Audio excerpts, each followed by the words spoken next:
সব ওই যে বাঁশের জিনিস, বাঁশ দিয়ে তৈরি, ঝাঁকা টাকা যত মুরগি, হাঁস মুরগি ঢাকা, ডালি কুলা যা কিছু আছে সব এগুলো এখন গ্রামে গ্রামে বেচবে।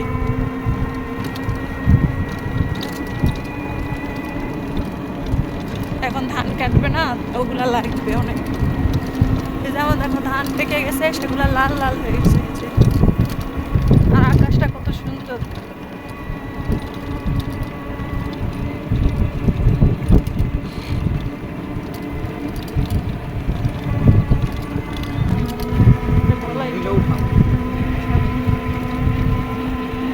এই যে ধান কেটে কেটে রাখছে, এগুলো এক সপ্তাহ থাকবে এরকম, তারপর বাড়িতে নিবে।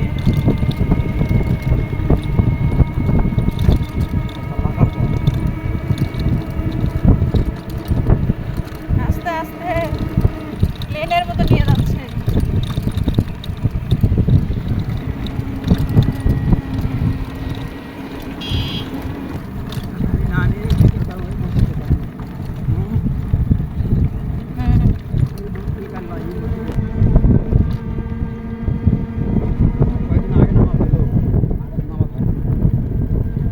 লোকজন নাই নাকি?